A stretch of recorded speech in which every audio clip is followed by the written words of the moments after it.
So hello, my name is Susanna Shepard, and I am one of the social media specialists from Mayo Clinic. I hail from Arizona, Scottsdale, Arizona. We have sites you're probably familiar with, Mayo Clinic in Rochester, Minnesota, and we have sites in Jacksonville as well.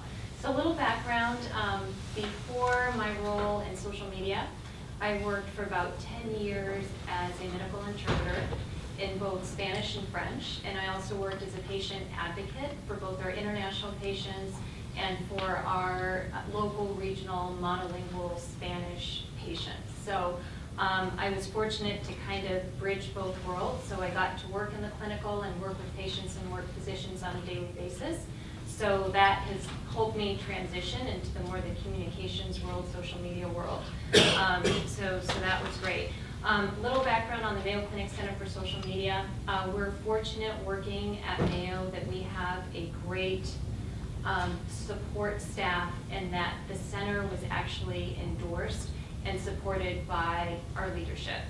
So if it weren't really for the leadership embracing social media, and as you kind of pointed out, to more or less where healthcare organizations are now in blocking and whatnot. So Mayo has, I guess they saw the light quite early on, thanks to Lee Acey, who's the director for the Center for Social Media. So we're lucky to have a huge, well, relatively large support staff across all 3 sites to make this happen. But I'll also talk about how you can still make it happen if you are 1 or 2 people working on social media, or if you're one person that wears a gazillion different hats. So I usually start out with this little slide. And does anybody know what that is in particular, like the correct weather term? Yep. So it looks like a giant dust storm, otherwise known as a haboob, which I'd never heard of the term haboob until I moved from California to Arizona and experienced like my first real dust storm. And they are absolutely scary and overwhelming. And I always use this as a metaphor for social media encroaching upon healthcare organizations. So that's actually the first time I actually saw haboob. I'm like, wow, and it's enormous and it's overwhelming. And guess what? It's inevitable. So our patients or consumers are already using social media, and that's where we need to be. So we're here now. The haboob has landed. There's dust everywhere, and these are the remains. So you have probably hundreds. I can't keep up with all the different social media platforms that are out there today. But even before Facebook and LinkedIn and Twitter were like a glimmer in the eye of Mayo Clinic and its leaders, we had our first social networkers, Will and Charlie Mayo. The reason that I like to bring up this photo and kind of talk about them is that they were way back when they really acknowledged the benefit of sharing information, learning from other physicians, and they actually brought different ways of improving patient care into the practice over 150 years ago. So that kind of laid the groundwork and made it easy for us to argue our point that we have to do social media because that's what Will and Charlie would have done. So we have a philosophy, and it has really guided our efforts and our strategic priorities in how we decide to pursue social media and the different campaigns that we do. So in essence, it's really about patient advocacy, reaching out to patients. And along with that, we also recognize the need to share our journey and our experience using social media basically with the world. So we also take it upon not just to empower patients to advocate on their behalf, but also to empower organizations and other healthcare entities to do the same. And this is all very revolutionary, but we intend to lead the healthcare community in applying these revolutionary tools to spread knowledge and encourage collaboration, improving healthcare quality everywhere. And I think that really does a great job of probably also encompassing what all of you are doing with your social media outreach as well. So this is kind of the abbreviated timeline of where we started and where we are today. So similar to what Mike was talking about, podcast, that was kind of our first foray into using social media back in 2005. And every year we added additional platforms. And our most recent addition is Google+. And how many of you are personally or professionally using? Yeah. So I'm kind of with you all there. I have a Google Plus account. I don't use it, I think, to its full potential. But we're starting to see at Mayo that it's a great place to also post content that's both on the web, YouTube videos, and since Google Plus is obviously part of Google, it's a great way to increase SEO as well. So this is kind of the breakdown. One platform that we're using is Pinterest, and how many of you are using Pinterest? Yeah. So good, cool. You're not the demographic, but that's great. But it's still okay. It's still okay. It's all right. So you can see we use a lot of different platforms, but that doesn't mean that your particular community and alliances need to use all these platforms or feel like, oh my gosh, I'm behind the times because I'm using this platform or that platform. It really depends on how you can best reach your audience. So leads us to our next question: which direction should I pursue? And I think a good place to start, especially if you might have limited resources as far as staff and time and money, would be really who are your stakeholders, who are you trying to reach? And it may actually be beyond what you imagine. And that's the beauty of social media, that you might claim that, group 1, 2, and 3 are your stakeholders, and you might actually find that groups 4 and 5 are going to be your biggest advocates and proponents of what you're doing. What problems do you need to solve? And most importantly, what problems do your stakeholders have that you need to help them solve? Processes need to be improved. Figure out what your message is going to be. How to add value. And at Mayo, I like to say that it's super easy for us to do that because the needs of the patient come first.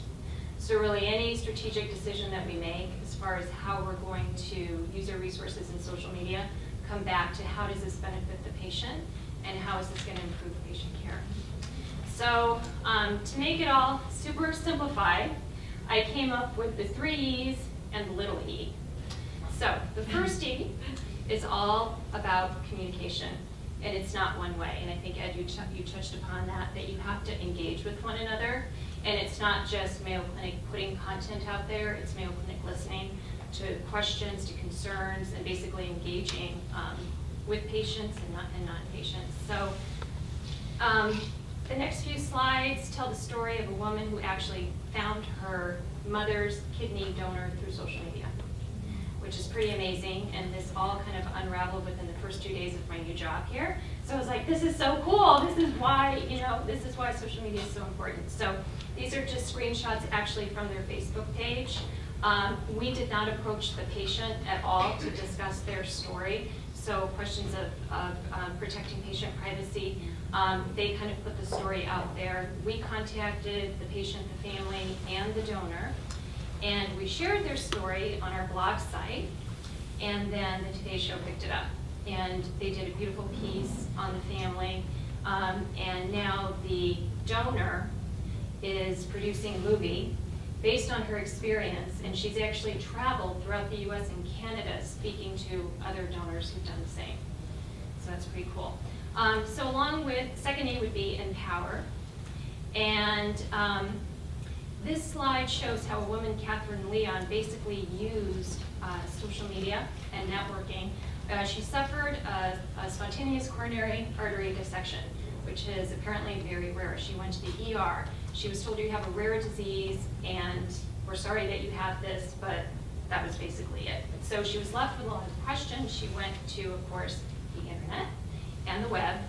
She connected with an online group, created a SCAD support group, and realized that there are several women with the same condition that are kind of left with the same answers. So she went to a women's heart conference where one of them, our Mayo cardiologist, was there, connected with her, and highly encouraged and suggested that based on her connections through social media, that they create a virtual online registry of patients. So talk about patient-driven care. This is the patient basically saying you really need to do a study on people like myself with this disease. So we got IRB approval.